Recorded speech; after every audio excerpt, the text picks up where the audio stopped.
Bonjour, chers collègues. Je vous remercie mes amis biologistes pour leur invitation aujourd'hui pour parler des aspects pratiques des hystéroïdies dans notre pratique quotidienne en tant qu'endocrinologue.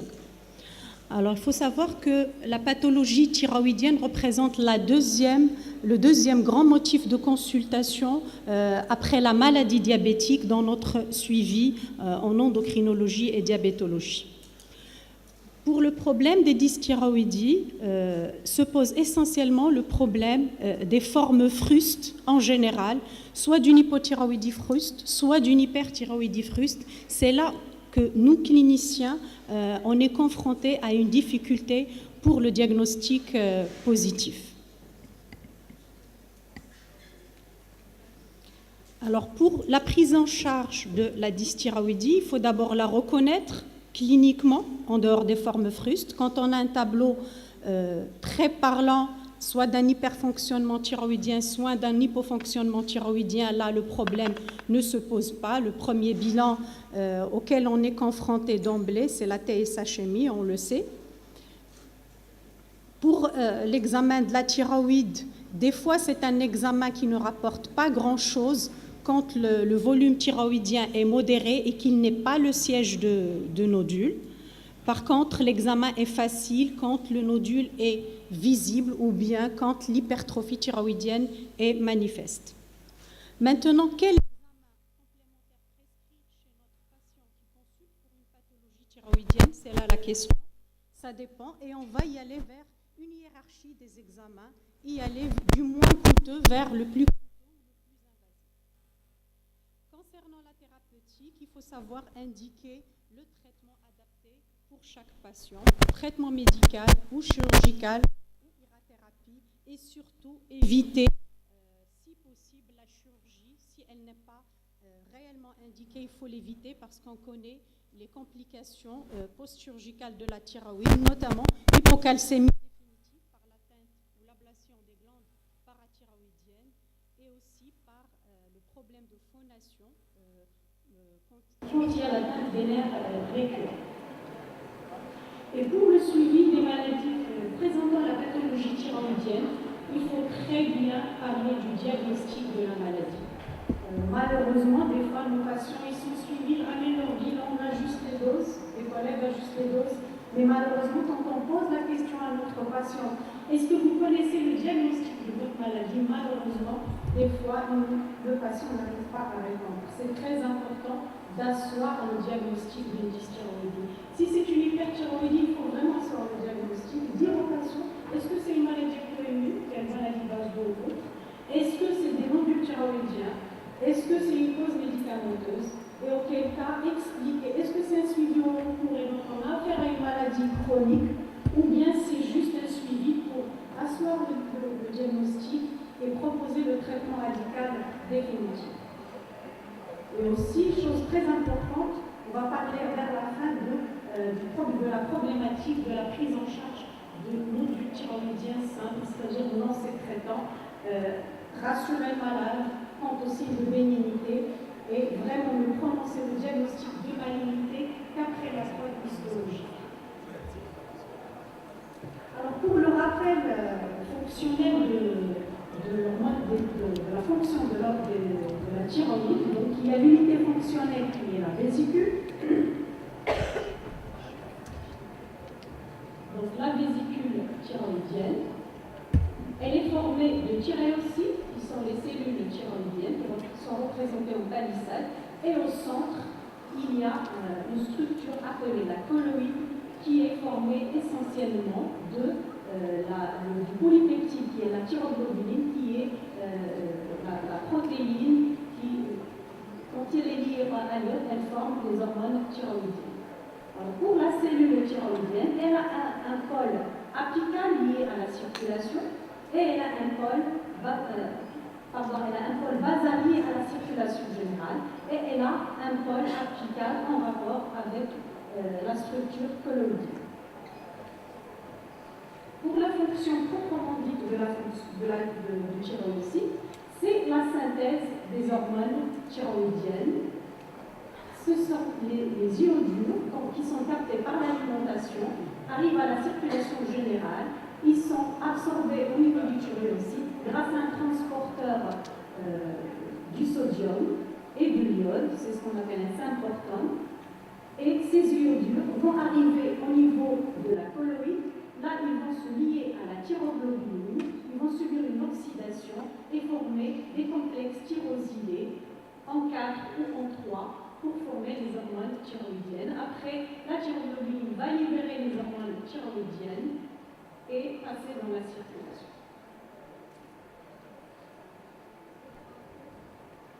Ce qu'il faut savoir, c'est que la biosynthèse des hormones thyroïdiennes à travers de l'absorption des iodures jusqu'à la formation des hormones thyroïdiennes, elle fait appel à un récepteur de la TSH qui est l'hormone hypophysaire. Alors, comme on voit, l'historique des hormones thyroïdiennes, pour la première fois, l'hormone thyroïdienne, elle a été isolée en 1910, et ce n'est qu'en 1927 qu'on a pu réaliser sa synthèse chimique.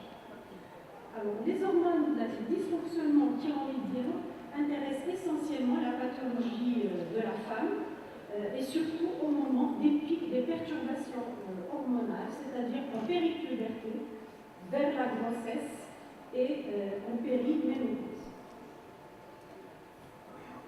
Sur le plan prévalence, les dysfonctionnements thyroïdiens touchent le plus souvent 10% de la population du monde et l'hémoglobine représente plus de 50% de la population.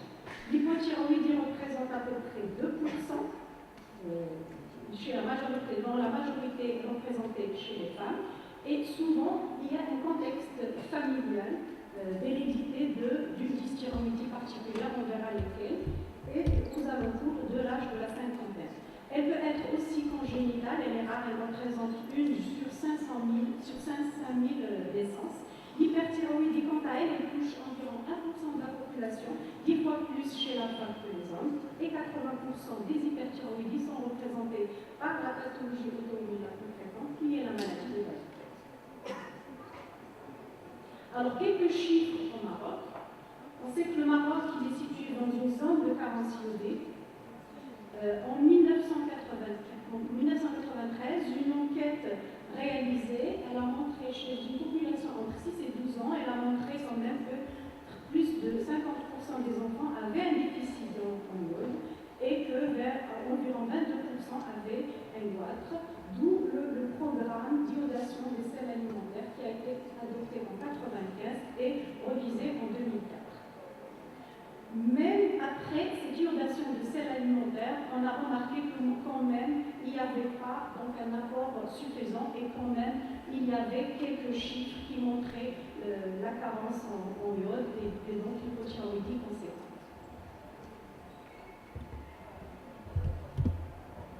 Alors, l'hypothyroïdie congénitale n'est pas dépistée malheureusement systématiquement et elle reste la principale cause d'un retard mental dans le monde. Sa prévalence serait encore plus élevée que en Europe. Voyons le fonctionnement de la régulation des hormones thyroïdiennes. La production des hormones thyroïdiennes faite par la glande thyroïdienne est régulée par le complexe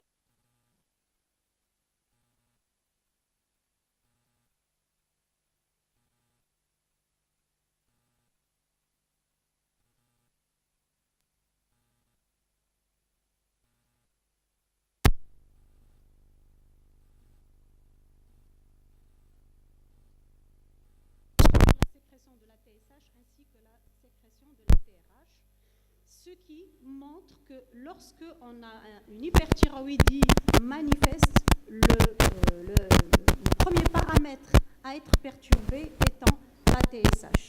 Cette TSH fortement stimulée, cette TSH fortement inhibée va encore équilibrer la synthèse des hormones périphériques et vice-versa, c'est-à-dire que quand il y a une carence en sécrétion d'hormones thyroïdiennes périphériques, il va y avoir un rétrocontrôle positif au niveau central, ce qui va équilibrer la balance de sécrétion. Alors, les hormones thyroïdiennes sont des hormones essentielles pour l'équilibre du métabolisme de l'organisme et donc tout excès d'hormones thyroïdiennes va entraîner une accélération métabolique au niveau de tous les systèmes de notre organisme et par contre l'inverse, donc une carence en hormones thyroïdiennes va nous donner un tableau franc de l'inverse, c'est-à-dire que concernant le système cardiovasculaire, la tachycardie va se manifester en bradycardie quand il s'agit d'une hypothyroïdie, la diarrhée va se manifester en constipation cas d'hypothyroïdie. Pour les troubles menstruels chez la femme, la même chose dans les deux situations. Faiblesse musculaire va se manifester en apathie et ralentissement idiomoteur en hypothyroïdie. Trouble de la thermophobie dans l'hyperthyroïdie va se manifester en frilosité en cas d'hypothyroïdie. La perte du poids manifeste en hyper va se manifester en une prise de poids, ceci par augmentation de la filtration glomérulaire et donc la rétention hydrique et l'excès d'œdème, c'est ce qu'on appelle un aspémix œdémateux dans l'hypothyroïdie profonde.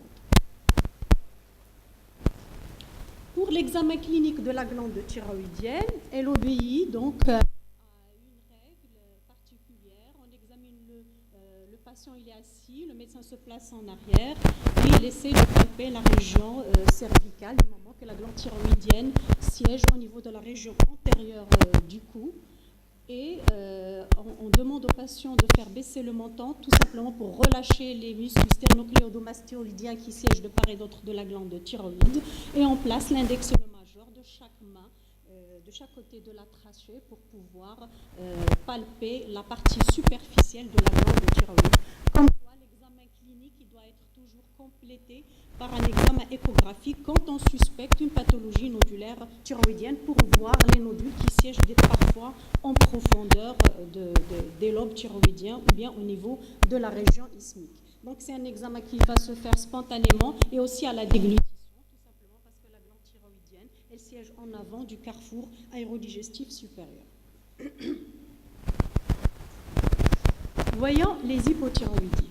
Pour les mécanismes d'action, le mécanisme des hypothyroïdies, alors il y a les hypothyroïdies périphériques, il y a les hypothyroïdies centrales. C'est une pathologie aussi fréquente que les hypothyroïdies. Tout simplement, quand on verra les causes tout à l'heure, il y a pas mal de patients qui ont une pathologie du complexe hypothalamo-hypophysaire, soit dans un contexte connu, tel un contexte neurochirurgical, patient qui a dû subir une intervention chirurgicale, soit pour adénome hypophysaire, soit pour crânio-pharyngiome, soit pour un énorme kyste de cette région, ou bien un méningiome. Et par la suite, on oublie d'explorer la fonction hypothalamo-hypophysaire et c'est une hypothyroïdie centrale qui s'installe. Il faut savoir que les hypothyroïdies centrales sont toujours beaucoup plus frustes que les hypothyroïdies périphériques. Aussi, d'autres contextes, il y a un syndrome très très fréquent qu'on appelle le syndrome de Sheehan. C'est un accident hémorragique qui survient lors de l'accouchement et la région hypophysaire, l'antéhypophyse en souffre, d'où une insuffisance antéhypophysaire qui est là. Et cette hypothyroïdie centrale peut être soit isolée ou bien associée aux autres carences hypothalamo-hypophysaires telles l'insuffisance corticotrope et l'hypogonadisme d'origine centrale. Alors, pour l'origine centrale, c'est une baisse des hormones périphériques, mais qui s'accompagne d'une TSHMie normale ou légèrement diminuée. Là, c'est un contexte particulier, soit évident, comme on vient de le dire, neurochirurgical ou autre, ou bien on est obligé de le chercher par un interrogatoire approfondi. Quant au profil biologique des hypothyroïdies primaires ou périphériques, le premier paramètre à être perturbé, c'est la TSHMie, tout simplement parce que les hormones périphériques, leur carence va stimuler la TSH pour pouvoir équilibrée, à un certain moment les hormones thyroïdiennes, mais si l'hypothyroïdie est profonde, cette balance elle est déséquilibrée et on va avoir les hormones périphériques diminuées avec la TSH stimulée. Ici, c'est le profil d'une hypothyroïdie fruste où les hormones périphériques sont normales et uniquement la TSH qui a commencé à augmenter. C'est une hypothyroïdie périphérique débutante ou fruste et sur le plan clinique, souvent, on n'a aucune manifestation périphérique de l'hypothyroïdie. Pour les causes des hypothyroïdies périphériques, il y en a les causes auto-immunes. On verra que la plus fréquente étant la maladie d'Hashimoto. Les thyroïdites subaiguës, on verra que ça reflète un phénomène inflammatoire locorégional et la glande thyroïde en souffre. Ou bien les causes connues, iatrogènes, post-chirurgicales, thyroïdectomie totale ou partielle, mais c'est surtout les thyroïdectomies totales qui s'accompagnent d'une hypothyroïdie.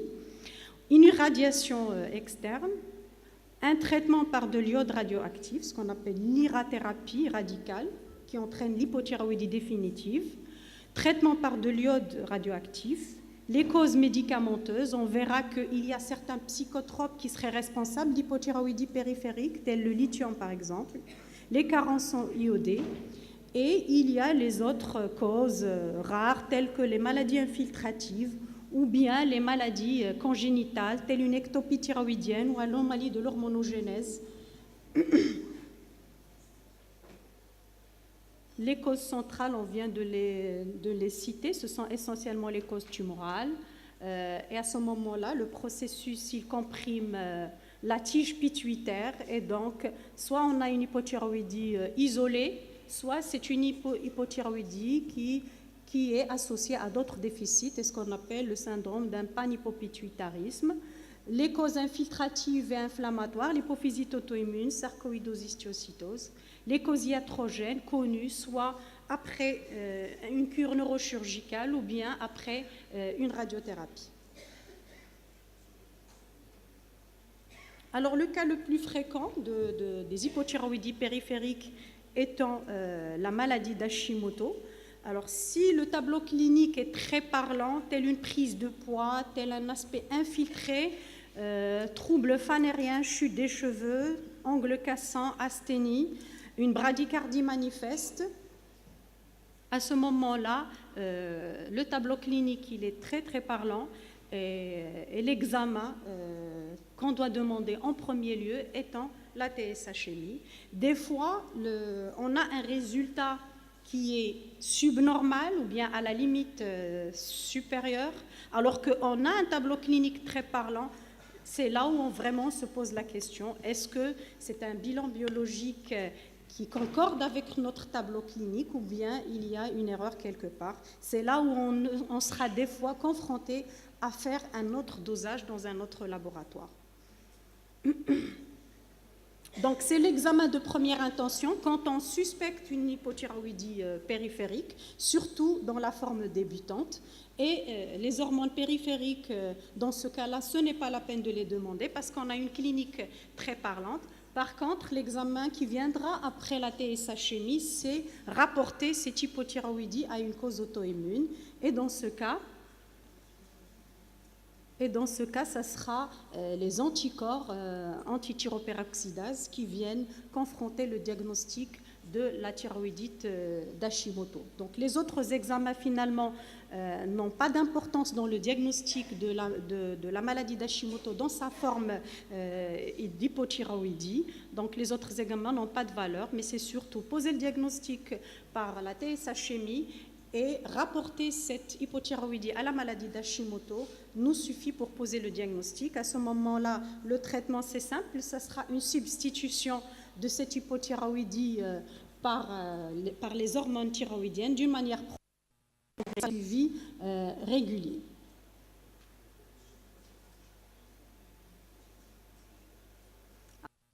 Alors, le piège biologique, au fait, c'est ça, c'est quand on a une discordance manifeste avec la clinique, quand la clinique est très parlante, et que le bilan biologique ne répond pas à cet état clinique, c'est là où la difficulté se fait. À ce moment-là, on est obligé de refaire le bilan biologique.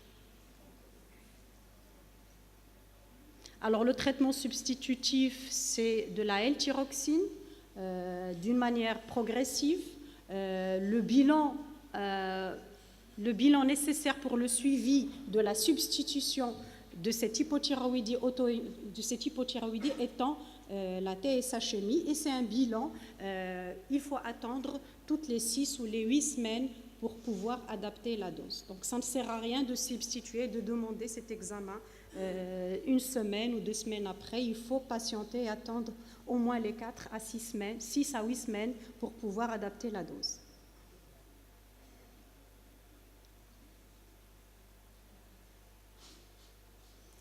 Alors, quand on a posé le diagnostic de cette thyroïdite auto-immune, maladie d'Hashimoto, dans le suivi, c'est important de guetter l'association avec d'autres maladies auto-immunes, surtout si le contexte clinique est évocateur, c'est-à-dire qu'on a des antécédents familiaux de maladies auto-immunes connues chez la maman ou chez la fratrie ou chez les tantes.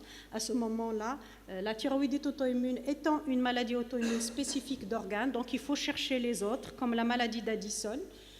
Et on peut avoir plusieurs associations, c'est ce qu'on appelle les polyendocrinopathies auto-immunes. Ça existe, il faut que le clinicien la dépiste par un contexte clinique évocateur et des fois par un bilan de temps en temps annuel qui peut orienter, c'est-à-dire que lors du suivi, si on a tendance à une hypotension, si on a tendance à une fatigue mentale et physique, si on a tendance à une décompensation lors d'épisodes infectieux, il faut craindre la maladie d'Addison et n'hésitez pas à demander la cortisolémie de 8 heures si on a un contexte évocateur tel la mélanodermie, changement du teint de notre patient. Sinon, les autres contextes évocateurs, c'est un syndrome anémique parce que le syndrome anémique, il peut orienter vers d'autres maladies auto-immunes associées, telles la maladie de Biermer, la maladie cœliaque. Quoique c'est une pathologie de l'enfant et de l'adolescent, mais on assiste aux formes sèches de la maladie cœliaque où on n'a pas de diarrhée, on n'a que le seul paramètre, c'est une pâleur cutanéo-muqueuse, c'est-à-dire le syndrome anémique. Et selon le volume globulaire moyen, le VGM, on pourra orienter vers telle ou telle maladie auto-immune. Si c'est une anémie ferriprive, on serait orienté vers la maladie cœliaque. Si on a un volume normocytaire, une anémie normocytaire ou macrocytaire, ça orienterait vers une maladie de Biermer et à ce moment-là, on demandera le complément du diagnostic positif de la maladie de Biermer, surtout si on a le fameux syndrome neuroanémique évocateur de la maladie de Biermer. Sinon, c'est les anémies hémolytiques auto-immunes et là, c'est un autre contexte. Sinon, on serait amené à chercher les autres maladies systémiques. Pour l'hyperthyroïdie, alors les causes d'hyperthyroïdie, les causes auto-immunes, la plus fréquente étant la maladie de Basedow. Sinon, il y a la forme particulière de la chytoxicose, il y a la pathologie nodulaire, et sinon, il y a les hyperthyroïdies par surcharge iodée ou la prise factice des extraits thyroïdiennes chez certaines patientes avec des troubles mentaux demandant à perdre du poids. Pour confirmer l'hyperthyroïdie périphérique, la TSH, dans ce cas-là, elle serait freinée, les hormones thyroïdiennes élevées.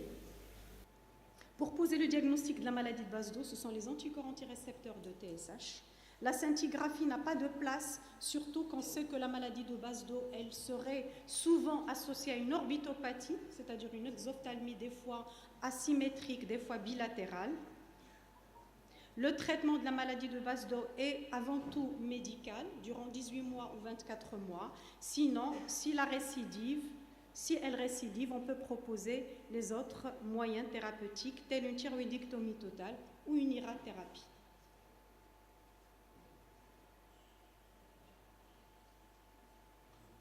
Quant aux nodules toxiques, c'est un patient qui va consulter pour une hyperthyroïdie manifeste, avec un nodule palpable ou non, mais l'échographie thyroïdienne va poser le diagnostic soit d'un nodule solitaire, soit de plusieurs nodules, c'est un goitre multi-hétéronodulaire. Là aussi, on n'est pas obligé de faire la scintigraphie. Si c'est une hyperthyroïdie associée à la pathologie nodulaire et que les anticorps sont négatifs, on est dans la pathologie nodulaire et dans ce cas-là, il faut proposer un traitement médical par les antithyroïdiens de synthèse pour aboutir à l'euthyroïdie, pour proposer le patient à la cure chirurgicale. S'il s'agit d'un nodule solitaire, c'est une thyroïdectomie partielle. Si c'est un goitre multi-hétéronodulaire, à ce moment-là, il faut proposer la thyroïdectomie totale. Pour le nodule thyroïdien simple, c'est-à-dire qui n'est pas associé à une dysthyroïdie, là se pose la question de sa prise en charge et d'où l'intérêt de l'échographie thyroïdienne qui va nous donner la classification de TIRADS, c'est-à-dire elle va nous donner une idée sur la sévérité de ce nodule. Est-ce qu'il tend vers les signes de malignité ou bien c'est un nodule qui est purement bénin. Et donc cette classification, elle est donnée selon l'échogénicité, selon les dimensions, le contour de ce nodule et l'hypervascularisation. Si c'est un nodule qui est au-delà de 2 cm, qu'il est solitaire, il y a l'indication à proposer une ponction à l'aiguille fine, qui est un examen très très bénéfique dans la mesure où s'il est réalisé dans de bonnes conditions, il peut nous éviter des interventions chirurgicales inutiles, telle la thyroïdectomie totale avec toutes ses complications. Donc voilà.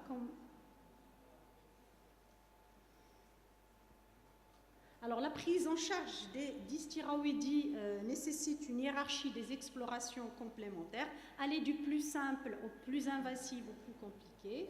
Et il faut élargir la pratique de la cytoponction pour la pathologie nodulaire isolée qui n'est pas associée au dysfonctionnement thyroïdien et la nécessité de dépistage systématique des hypothyroïdies congénitales chez tous les nouveau-nés, car ces manifestations sont peu évocatrices en période néonatale et qui seraient dangereuses pour le développement neuropsychomoteur de l'enfant. Je vous remercie.